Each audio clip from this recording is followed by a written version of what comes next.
자, 오늘 함께 볼 말씀은요, 갈라디아서 6장 7절부터 10절까지의 말씀입니다.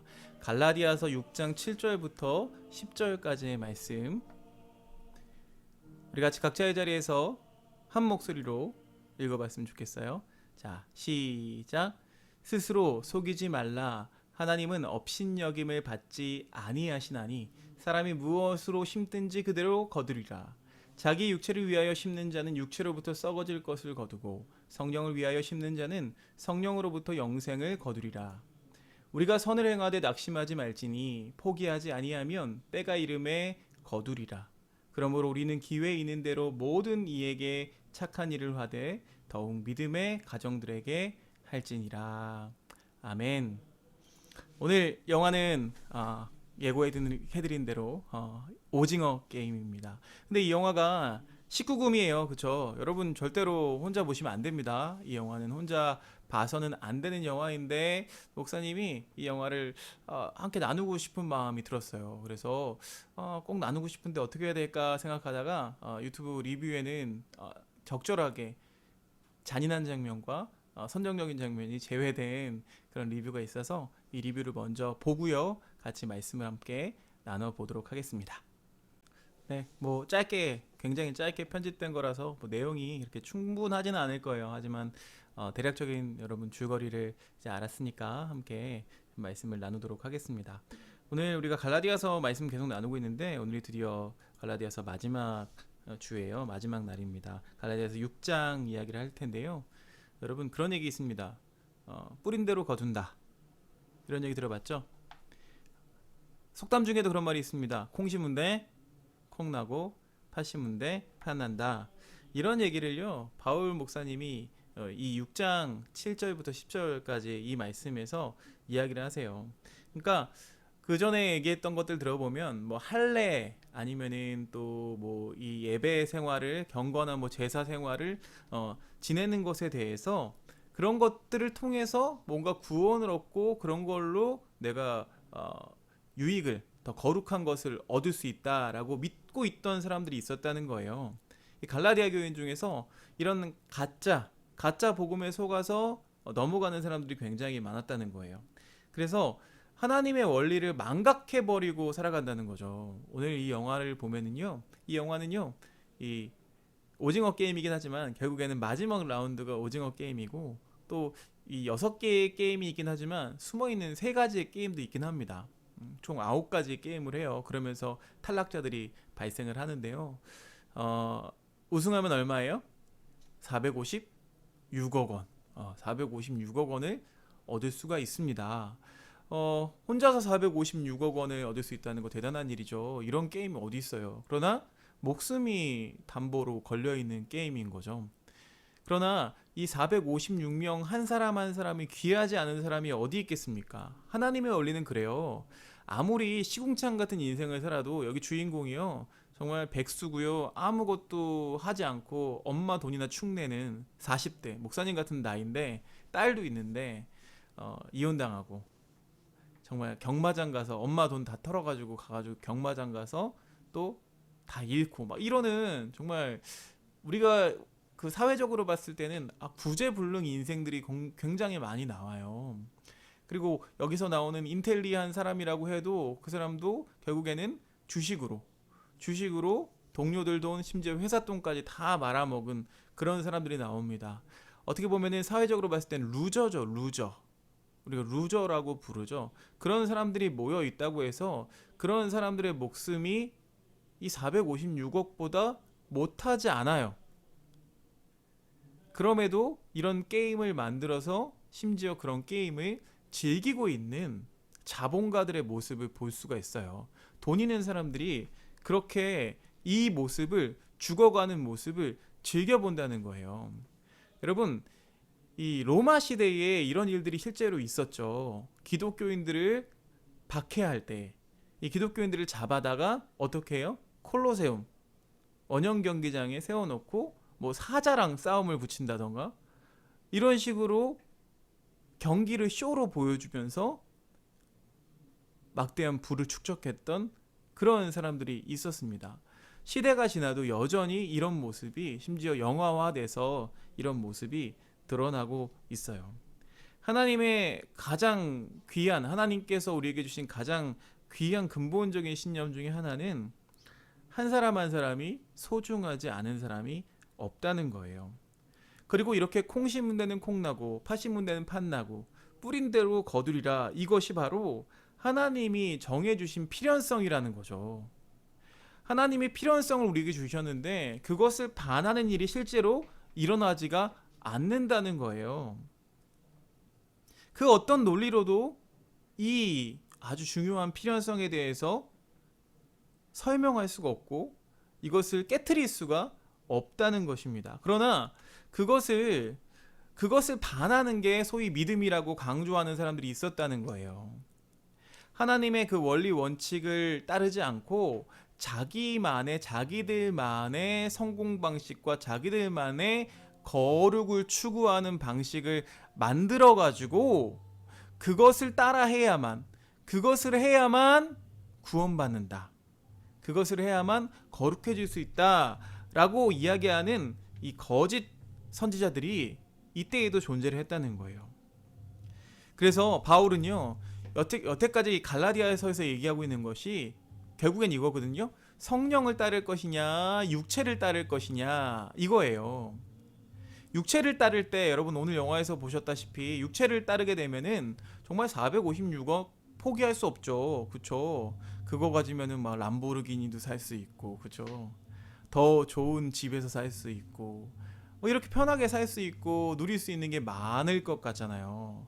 근데 역설적이게도 여기 1번 참가자는요, 사실은 이 게임의 마스터였어요. 마스터였는데 계속 관람만 하니까 그게 재미가 없더라는 거예요. 돈이 많은 사람들의 특징과 그런 대사가 나와요. 돈이 많은 사람과 돈이 없는 사람의 공통점이 뭔지 아나?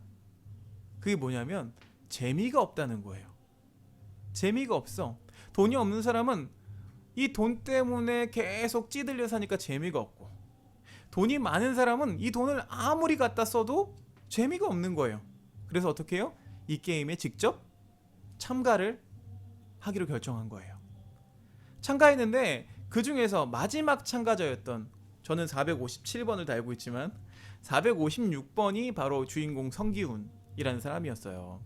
이 사람도 물론 그 인생이 우리가 사회적인 눈으로 봤을 때는 좋은 인생이 아니에요. 또 심지어 게임 중에도 속임수를 쓰기도 합니다. 자기의 승리를 위해서. 그러나 이 사람이 추구했던 모습 중에, 이 게임 안에 드러나는 모습 중에는 사람 하나하나를 소중하게 여기는 그런 마음들이 분명 존재를 했어요. 그래서 약자로 보이는 노인이나 또 여성을 보호하려는 역할들을 하기도 했고요. 물론 영화이기 때문에 이 사람이 선한 사람입니다, 이 사람이 괜찮은 사람입니다 라고 말할 수는 없어요. 그러나 우리가 볼 수 있는 것은 과연 우리가 추구하는 것이 어떤 방향이냐, 이 돈이냐 아니면은 생명이냐 했을 때 결국에는 마지막에 이 오징어 게임, 마지막 라운드 오징어 게임에서 동그란 원을 밟으면 이겨요. 굳이 이 상우라는 이 참가자를 죽이지 않고도, 이 상우라는 참가자가 이 성기훈이라는 주인공하고 어려서부터 같은 동네에 살던 동생이거든요. 근데 이 상우라는 친구는 서울대 경영학과를 나온, 그래서 투자회사에 가서 결국엔 다 말아먹어버려서 인생이 망가진 그런 사람이고요. 이 성기훈이라는 사람은 고등학교밖에 나오지 못한, 그래서 공단에서 일하다가 그 공장에서도 정리해고로 잘려버린 루저죠. 그런 인생인데 결국엔 승리를 포기하고 게임을 포기하려고 합니다.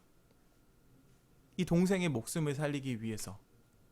그러나 뜻대로 되지 않았죠. 결국엔 456억 원을 손에 넣었어요. 하지만 병을 고치려고 했던 엄마는 이미 죽어 있고, 운수 좋은 날이죠. 엄마는 이미 죽어 있고 이 돈의 의미가 사라지는 거예요. 그래서 딱 10,000원을 뽑았죠. 그 10,000원을 뽑아서 그 10,000원을 제외하고 1년 동안 돈을 단 한 푼도 쓰지 않고 거린처럼 살아갑니다. 그러다가 이제 이 게임의 마스터 정체를 알고 나서 그 이후에 이 게임을 버리려는 그런 사람들과 싸우기로 결단하고 이 시즌 1이 마무리돼요. 시즌 2가 어떤 방향으로 흘러갈지 모르겠지만 심지어 목사님 생각에는 개인적으로는 이 마스터가 자기의 모습을 밝히고 이런 것까지도 시즌 2를 위한 포석이 아닐까. 시즌 2에 결국 이 모든 것들도 다 조작됐다 라는 것을 보여주기 위한 것이 아닐까라고 생각을 해봅니다. 자, 영화로 좀 들어가서요. 영화에 보면은요, 동그라미, 세모, 네모가 나와요. 그렇죠? 지금 타이틀도 보시면 알겠지만 동그라미, 세모, 네모가 나오죠. 오징어 게임에 들어가는 도형이기도 해요. 근데 동그라미, 세모, 네모가 또 어디서 드러나냐면 여기서 일하는 사람들, 스탭들의 그 지위 구조를 나타냅니다. 동그라미는 가장 하위고요. 세모는 중간이고요. 네모가 가장 상위 계급입니다. 네모는요, 허락받지 않고 말을 할 수 있어요. 그렇지만 세모, 동그라미는 허락을 받고 말할 수 있어요. 심지어 동그라미는 절대 말할 수 없고 아주 독방 같은, 고시원 같은 방에서 자다가 일어나라 그러면 일어나야 되고, 똑같이 참가자들처럼 급식을 받고 배식을 받고 뭐 이렇게 인권이 결여된 모습 속에서 살아가는 것을 보게 돼요. 그런데 이 참가자들도 그런 유형들이 나타나요. 동그라미인 유형이 있고요, 또 세모인 유형이 있고요, 네모인 유형들이 있어요. 그런데 이 배팅을 하는 사람들의 입장에서는 네모 같은 사람이 아무래도 우승 확률이 높다고 생각해요. 왜냐하면 안정적이기 때문에 그래요. 안정적이기 때문에 네모 같은 사람, 마치 조상우 여기서 나온 아까 2등 했던 그 사람처럼 좀 안정적이고 똑똑하고 좀 체력도 있고 여러 가지 밸런스가 잘 맞는 사람을 선택을 할 거예요. 그런데 세모는 어떤 사람들이냐면 안정적으로 보이는데 굉장히 날카롭습니다. 굉장히 날카롭고 상처가 많은 사람들. 그래서 여기서 어떤 사람들이 등장하냐면 조폭이 등장하고요, 뭐 사기꾼이 등장하고요. 이런 사람들은요, 쉽게 뭔가를 얻는 것 같지만 결국에 위기에선 넘어집니다. 위기에서는 자기의 인격을 포기하기도 하고 결국 그러다가 그것 때문에 서로 망하는 모습을 보게 돼요. 그럼 동그라미 같은 사람은 누가 있을까요? 주인공 같은 사람이죠. 여기 치이고 저기 치이고. 또 한 명 등장해요. 우리가 얘기하는 불법 체류자. 그렇죠? 다문화인이 등장하죠. 파키스탄 사람으로 등장하는데, 이 외국인 근로자는 이 세상에서 이리 채이고 저리 채이죠. 공처럼 툭툭 채이죠. 힘이 없어요. 심지어 돈이 없어서 여의도까지 걸어가야 된다라고 이야기를 해요. 이런 사람들은요, 하위예요. 가장 하위. 우승 확률이 적은 사람들임에도 불구하고 결국에는 누가 우승하게 됐어요? 이 동그라미 유형의 이 성기훈이라는 사람이 우승을 하게 됩니다. 아무도 예상하지 못했어요. 그래서 아까 이병헌 나오니까 진수가 이랬는데 이병헌이 역대 우승자 중에 한 명이거든요. 나중에 시즌 2에 나올 것 같아.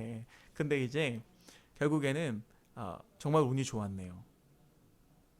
아무도 예상하지 못했는데, 아무도 당신이 우승할 거라 생각하지 못했다고 이렇게 이야기를 해요. 여러분, 우리는 어떤 곳에 씨를 뿌려야 될까요? 육체적인 곳, 당장 눈에 보이는 것들에 씨를 뿌려서는 안 될 것입니다. 우리가 씨를 뿌려야 될 것은 성령의 씨를 뿌려야죠.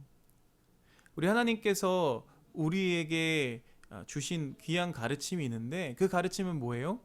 여러분, 한 사람 한 사람을 소중하고 귀하게 여기고, 심지어 자연의 만물들까지도 귀하게 여기는 그런 마음이 우리에게 있어야 되죠. 그렇게 씨를 뿌릴 수 있어야 돼요. 그래서 그 소중한 것들, 생명을 수확할 수가 있는 거죠. 그러나 만약 내가 더 많은 것을 얻기 위해서, 내가 거룩을 차지하기 위해서 내 마음대로 씨를 뿌린다면, 부패한 곳에 씨를 뿌린다면 결국 부패를 거둘 수밖에 없을 거예요. 갈라디아서는 바로 이걸 얘기해요. 갈라디아서는 우리에게 바로 이런 말씀을 해주십니다. 과연 우리 인생에 어떤 것을 뿌려야 되냐, 어디에 씨를 뿌려야 하느냐. 그리스도인은요, 그리스도인의 선한 삶은 대상을 가리지 않습니다. 이 사람이 도움 될 만해, 이 사람은 좀 유력한 사람이야, 이 사람은 좀 힘이 센 사람이야, 이렇게 투자하지 않는다고요. 모든 사람들, 심지어 적대적인 원수들에게까지도 선한 태도를 보여주는 것이 바로 그리스도인입니다. 그렇게 우리에게 요구하세요.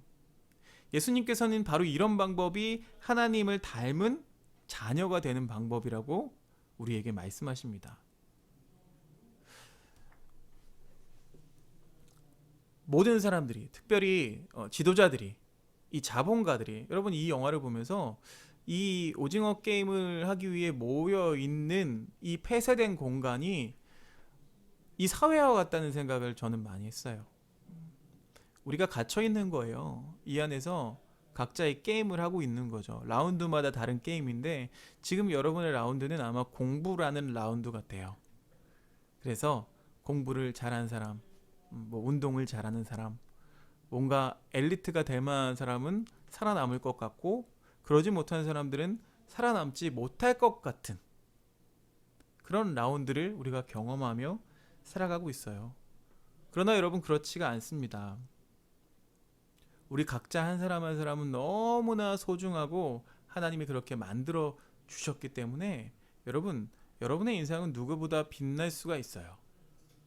그것이 꼭 겉으로 봤을 때 막 실패해 보이는 인생이고, 겉으로 봤을 때 뭐 가진 게 별로 없고 행색이 초라하다고 할지라도, 누구도 그 인생을 엉망이라고, 누구도 그 인생을 실패라고 말할 수가 없는 것입니다.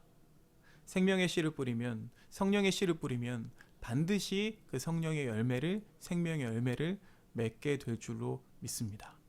여러분, 그 믿음을 가지고 우리가 가진 씨를 뿌릴 수 있었으면 좋겠어요. 그렇게 베팅할 수 있었으면 좋겠어요. 456억 말고 그보다 더 큰 가치에 베팅할 수 있는 저와 여러분들 되시기를 주님의 이름으로 축원드립니다. 기도드리겠습니다. 하나님 감사합니다. 오늘 이 오징어 게임이라는 영화를 통해서 다시 한번 이 세상 속에서 추구하는 가치에 대해서 함께 나누었습니다. 하나님이 원하시는 가치는 이것과 다릅니다. 오늘 바울 목사님이 이야기했던 것처럼 뿌린 대로 거두리라. 우리가 어디에 뿌리느냐에 따라서 그것을 거두게 될 테인데, 우리가 과연 세상이 말하는 성공을 추구하며 썩어버린 것들에 씨를 뿌릴 것인지, 아니면 생명과 성령의 씨를 뿌릴 것인지 우리가 고민하며 살아갈 때에 하나님 그 고민의 결과가 반드시 생명과 성령의 씨 뿌리는 자들 될 수 있도록 주님 인도하여 주시옵소서. 그래서 다른 복음 따라가는 게 아니라 진실한 복음, 하나님의 말씀 따라서 살아갈 수 있는 우리들 될 수 있게 인도해 주셔서 우리 각자의 삶이 이 영화의 456억을 따라가는 삶이 아니라, 눈에 보이는 그것을 따라가는 것이 아니라, 눈에 보이지는 않지만 그보다 더 소중한 가치를 따를 수 있는 우리 한 사람 한 사람이 될 수 있도록 주님 인도해 주시옵소서. 예수 그리스도 이름으로 기도드렸사옵나이다. 아멘.